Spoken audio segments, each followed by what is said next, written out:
mais le référendum organisé par le très conservateur Viktor Orban devrait être accepté sans aucun problème, car de manière générale, la population suit le Premier ministre dans sa politique anti-migrants et contre les quotas prévus par l'Union européenne. Bruxelles, pour sa part, a d'ores et déjà affirmé qu'elle ne tiendra pas compte du vote hongrois. Alors question ce soir, l'Union européenne peut-elle ignorer le verdict des urnes d'un de ses pays membres? Qu'est-ce qui prime au fond? Est-ce le droit de souveraineté nationale ou le devoir de solidarité européenne?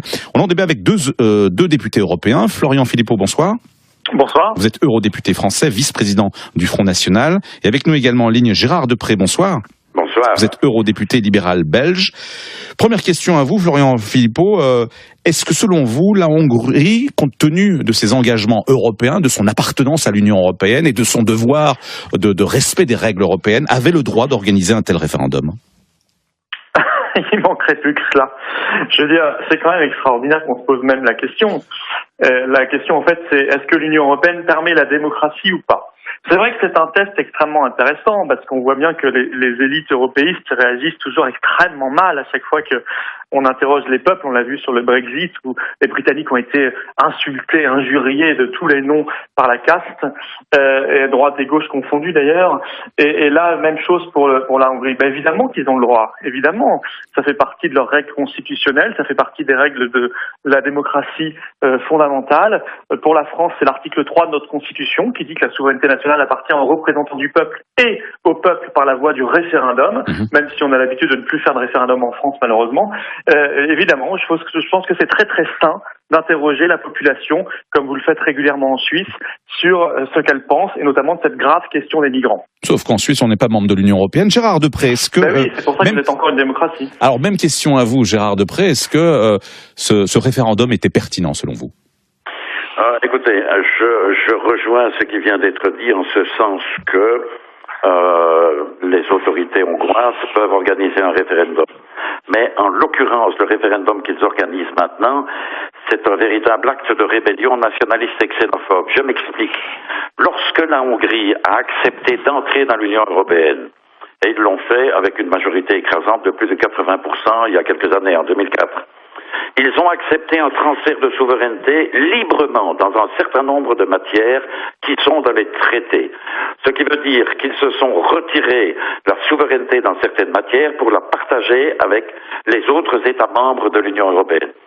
Et ça vaut en particulier pour la politique d'immigration. Donc, l'acte qui est fait maintenant, même si je pense qu'on ne peut pas contester la légitimité, est objectivement un acte de rébellion nationaliste et xénophobe des autorités hongroises qui renient leur engagement solennel lorsqu'ils ont décidé de rejoindre l'Union européenne. Florian Philippot, sur cette question, effectivement, parce que effectivement, quand on fait partie d'une entité comme l'Union européenne, on a toujours des libertés, encore heureux, mais on a aussi des engagements, des devoirs. Est-ce que là, effectivement, la Hongrie n'a pas violé en quelque sorte ses engagements?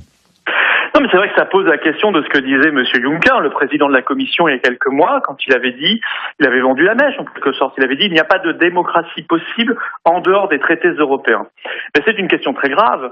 Ça veut dire que, ad vitam aeternam, on serait coincé par des traités que des dirigeants auraient signés une bonne fois pour toutes et qui nous contraindraient à une politique parfois contraire à nos intérêts nationaux. Moi, vous savez, je fais partie d'un pays qui accueille des migrants de plus en plus nombreux. Il n'y a pas de référendum possible, évidemment, c'est hors de question. Vous imaginez bien que en France, il n'est pas question d'interroger le peuple. Et même les référendums locaux sont interdits par la justice, on a appris ça hier. Et je fais partie d'un pays où le 13 novembre dernier, parmi ces migrants, se sont nichés plusieurs terroristes kamikazes qui se sont fait sauter à Paris et qui se sont fait sauter en Seine-Saint-Denis. Ça a causé des centaines de morts. Voilà. Alors moi je pense qu'il est absolument légitime de se poser cette question, de savoir si on continue ou pas, et je me contrefiche éperdument des traités européens, je me contrefiche éperdument de l'avis de Mme Merkel, de M. Juncker, ou des règles, des directives européennes. Je pense qu'elles sont illégitimes, je pense que c'est au peuple de décider, et si l'Union européenne n'est pas d'accord, eh bien on se retire, on fait comme les Britanniques, et c'est pour ça que nous défendons un référendum sur notre appartenance à l'Union européenne. De toute façon, plus l'Union européenne se montrera antidémocratique, plus elle crachera sur les peuples et les référendums, plus elle sera détestée haïs par les peuples, et plus ils s'en détourneront. Moi, je pense que cette structure, dans 10 ans, elle sera morte. Tant mieux pour tout le monde, tant mieux pour la démocratie, tant mieux pour les peuples, tant mieux pour notre sécurité, notre prospérité. Mais au bout d'un moment, il faut arrêter de considérer que les peuples n'auraient pas leur mot à dire. Gérard Deprez, est-ce que ce référendum, au fond, n'est pas le reflet de l'incapacité de l'Union européenne à gérer, tout d'abord, parce que restons avec cette crise, sur cette crise migratoire? Oui, vous avez raison, mais je veux revenir une seconde sur ce que vient de dire Monsieur Philippot. Il se contrefiche des traités européens, c'est-à-dire complètement de la parole de la France. La France a voté les traités. Non, on a dit non par référendum. Elle les a votés. Le Parlement non, on a dit non par référendum en 2005. Monsieur Philippot, mon peuple a dit non par référendum en 2005. Tout ce que le Parlement français a voté avec les élus démocratiquement le peuple a dit non par référendum en 2005. Il s'en fiche. Donc aujourd'hui, il se fiche des traités européens. Demain, s'il arrive au pouvoir, il se fichera de la Constitution française pour suivre ses fantasmes et faire la politique populiste qu'il a envie de conduire. Et le nationalisme primaire qu'il défend. Oui, mais alors réponse à la question sur la crise migratoire, l'incapacité de l'Union européenne, oui. Sur la question que vous avez posée, il est clair qu'il y a un problème sérieux que nous avons connu ces derniers temps de contrôle de la frontière extérieure. On l'a bien vu lorsqu'il y a eu ce flux de migrants qui est arrivé en masse et qui a objectivement déstabilisé une partie de l'opinion publique européenne, quelle que soit par ailleurs la bonne volonté et la générosité de Madame Merkel. Alors qu'est-ce que nous avons fait depuis lors? La première chose, c'est qu'on a fait un accord avec la Turquie. Parce que pour contrôler la frontière extérieure de l'Union européenne, il faut deux parties. Si vous avez quelqu'un qui ferme et que de l'autre côté, il y a quelqu'un qui pousse, il y a toujours des gens qui vont finir par passer. Donc l'accord qui a été passé avec la Turquie pour l'instant fait que, alors qu'auparavant, il y avait à peu près, en moyenne, 7 à 8 000 personnes qui franchissaient illégalement la frontière pour arriver en Grèce, il y en a maintenant moins de 85 par jour. Donc cet accord fonctionne. Par contre, nous avons un problème qui reste extraordinairement difficile. C'est à partir du littoral sud de la Méditerranée. Parce que là, il n'y a pas véritablement d'État. Regardez la situation en Libye. Si nous avions un véritable État en Libye et le même type d'accord que celui que nous avons avec la Turquie, eh bien, je pense que pour l'instant, la situation serait extrêmement stabilisée. Troisième élément que je veux dire.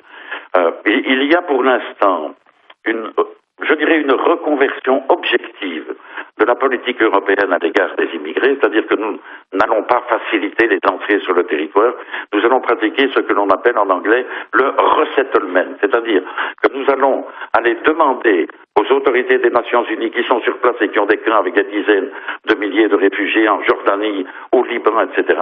Il y en a un certain nombre que nous sommes prêts à accepter, mais ils viendront sur le territoire européen dans le nombre que nous avons décidé et d'une manière totalement légale. Florian Philippot, la Hongrie doit recevoir 2300 migrants, c'est ce que prévoient en tout cas les quotas. Franchement, ça paraît pas énorme pour un pays de 8 millions d'habitants, non ? Ça, ce sont les quotas officiels, et je pense que déjà le peuple a son mot à dire, mais il y a en plus les nombres qui s'additionnent. Vous savez, nous on nous a expliqué pendant longtemps en France qu'on en avait reçu que quelques centaines, et puis on apprend qu'à la fin de l'année, on aura atteint la barre des 100 000 demandeurs d'asile, donc on voit bien que tout cela n'est pas réaliste. Moi je veux dire, si monsieur est si sûr de son coup, eh bien qu'il n'ait pas peur du peuple, qu'il respecte la Constitution, qu'il respecte la démocratie, et qu'il propose un référendum en Belgique sur l'accueil des migrants. On verra bien ce que ça donne. Moi en tout cas, je le demande pour la France. Et en ce sens, contrairement à ce qu'il dit, je suis peut-être le seul, le dernier, notre parti peut-être le dernier à respecter la Constitution française, puisqu'elle prévoit dans son article 3 que la souveraineté s'exerce notamment par la voie du référendum. Et donc je pense qu'il faut au bout d'un moment revenir vers le peuple. Quant à l'accord avec la Turquie, mais écoutez, cet accord, il n'est pas sans contrepartie. Il ne faut pas oublier de dire ce qu'il y a à côté. Ce qu'il y a à côté, c'est 6 milliards d'euros de transfert de l'Union européenne vers la Turquie. C'est une réouverture de l'adhésion de la Turquie à l'Union européenne, réouverture des négociations, et c'est une libéralisation possible des visas turcs vers l'Union européenne. On a appris que des cartes de crédit étaient distribuées pour les migrants en Turquie, vous savez, créditées de 30 € par mois par migrant et financées par l'Union européenne. Franchement, est-ce que c'est alors que, évidemment, les migrants détournent maintenant cette voie et vont vers l'Europe du Sud pour arriver quand même en Europe et en Belgique et en France et ailleurs. Est-ce que c'est une solution? Non, bien sûr que non. Je pense qu'il faut au bout d'un moment écouter ce que disent les peuples, ne pas avoir peur de la démocratie. Bien sûr que l'Union européenne craint la démocratie parce qu'elle sait qu'elle n'a plus la légitimité suffisante pour asseoir son autorité. Sur la gestion de la crise migratoire, beaucoup s'accordent à dire que cette gestion ne peut être que collective. Est-ce que la Hongrie ne s'aborde pas le peu de coordination qu'avait obtenu l'Union européenne? Évidemment. Ce qui est Non, la question s'adressait à Florian Philippot. Si vous voulez, le problème, c'est que si c'est collectif, pour derrière, tous unis derrière, comme un seul homme, derrière Bruxelles, une commission européenne qui est aux ordres du grand patronat comme l'Allemagne, et c'est-à-dire donc l'accueil sans limite des migrants et de l'immigration parce que ça fait une main-d'œuvre au marché. Je rappelle qu'en Allemagne, contrairement à ce que monsieur a dit, ça n'est pas par générosité que Mme Merkel les a accueillis en si grand nombre. C'est parce que ça permet d'avoir des emplois, on a entendu des emplois à 80 centimes d'euros de l'heure. Ça permet en réalité de créer une sorte d'esclavage moderne. Et c'est évidemment une demande du grand capital et du grand patronat. Alors si c'est ça la solution collective, non, merci. Moi je pense qu'à ce moment-là, il faut que nous décidions au niveau national. Nous sommes des démocraties nationales, nous sommes des peuples, nous sommes des nations. On n'est pas le grand machin européiste à 27 ou à 28. On est d'abord des nations libres qui se sont battues pendant des siècles pour leur liberté, leur indépendance, pour leur démocratie. Ouais. Et je pense qu'il faut écouter les peuples. Gérard Deprez, le plan de relocalisation des migrants prévoyait d'accueillir 160 000 personnes. Oui. Or, aujourd'hui, seuls quelques milliers ont effectivement été reçus dans les pays de l'Union européenne. Oui. Est-ce que finalement, ce plan n'était pas un écran de fumée et la Hongrie est peut-être le seul pays qui a osé le dire clairement? Écoutez, la vérité, c'est que nous devons gérer les conséquences d'une situation qui, à un certain moment, n'a pas été bien gérée, je l'ai dit. Et donc, il y a 160 000 personnes, pour l'essentiel, qui sont déjà sur le territoire grec et sur le territoire italien. Comme elles sont là et que la plupart d'entre elles ont demandé l'asile politique, nous avons une obligation politique, juridique et morale de nous en occuper parce qu'on a signé la Convention de Genève. J'imagine que votre interlocuteur français se contrefiche de la Convention de Genève, c'est-à-dire de l'humanisme et de l'aide que nous devons apporter aux personnes en danger et persécutées.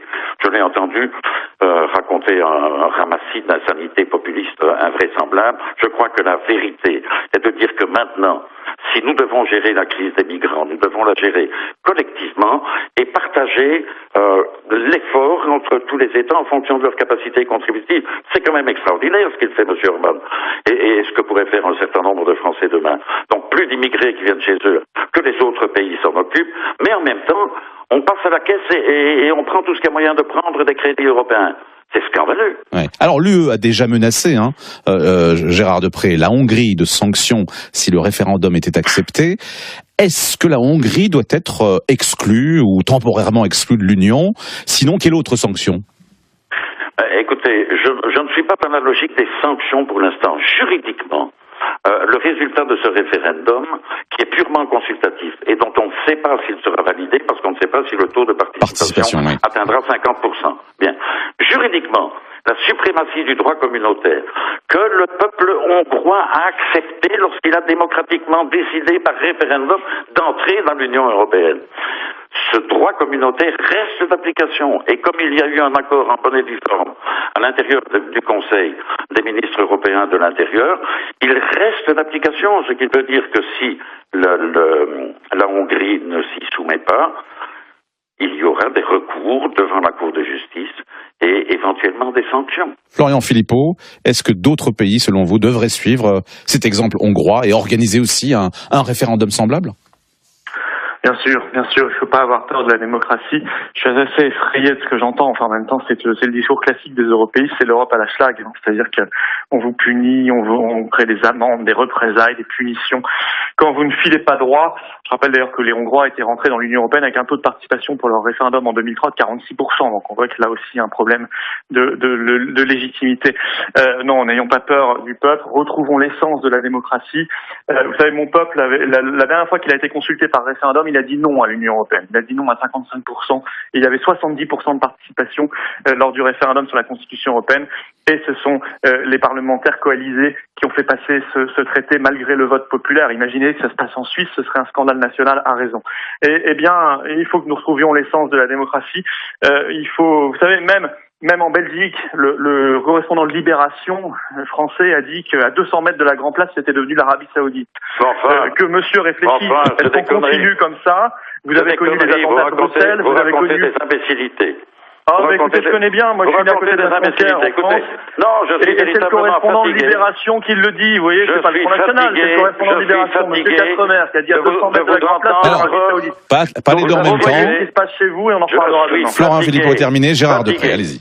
Je suis fatigué d'entendre un interlocuteur français s'attribuer le monopole de la démocratie et du respect du peuple. Vous contestez le référendum. Je suis élu par le peuple aussi bien que lui.